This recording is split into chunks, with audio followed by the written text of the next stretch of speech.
Okey, ada soalan, tanah pertanian 1 ekar boleh tak tukar kepada tanah pembangunan supaya tujuan boleh letak nama 7 orang? Jawapannya secara ringkasnya bolehlah. Dia kalau tanah tu dia ada 3 jenis tanah lah, 3 jenis tanah di bawah Kanun Tanah Negara, satu pertanian, satu bangunan, satu lagi industri lah.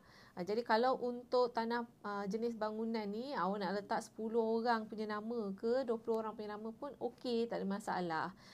Cuma tanah pertanian sahaja dia ada sekatan dia, tak boleh letak nama lebih daripada satu jika tanah tu keluasannya 1 ekar. Sebab logiknya adalah ialah bila tanah pertanian tu you nak buat untuk tujuan pertanian, getah ke kelapa sawit ke apa, takkan nak buat 30 meter persegi aja kan. Jadi mestilah sekurang-kurangnya 1 ekar.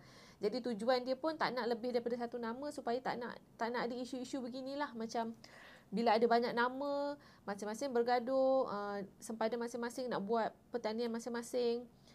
Lepas tu nak buat pencageran. Bila buat pencageran macam tak kondusif untuk syarat tujuan asal tanah tu, iaitu pertanian. Jika pejabat tanah membenarkan pencageran tanah pertanian kurang daripada 1 ekar. Jadi sebab itulah syaratnya mesti 1 ekar. Cuma orang kita kebanyakannya sekarang ni lah, tanah-tanah pertanian tapi buat rumah atas dia, rumah adik-beradik, satu sini, satu sini, satu sini, satu sini. Jadi dalam keadaan macam tu, jika tanah tu dah tak digunakan mengikut tujuan asal dia, iaitu pertanian semata-mata, maka dinasihatkan supaya pemilik-pemilik tanah ni untuk pecah geran lah. Tukar syarat dulu, tukar syarat kepada bangunan, kemudian pecah geran ataupun pecah bahagian. Ataupun kalau tak nak pecah pun tak apa, tukar syarat saja pun boleh. Tapi proses untuk tukar syarat, nak buat pecah geran ke pecah bahagian ke, proses dia ni teknikal. Biasanya kena lantik juru ukur lah, juru ukur bertauliah.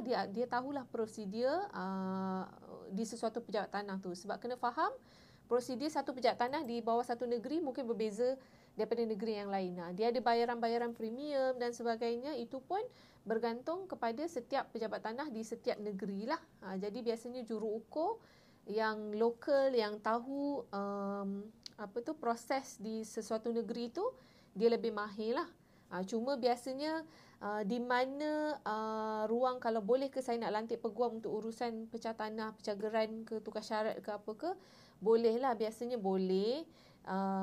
Cumanya peguam dia punya role hanya akan jadi macam orang tengah antara owner dengan juru ukur.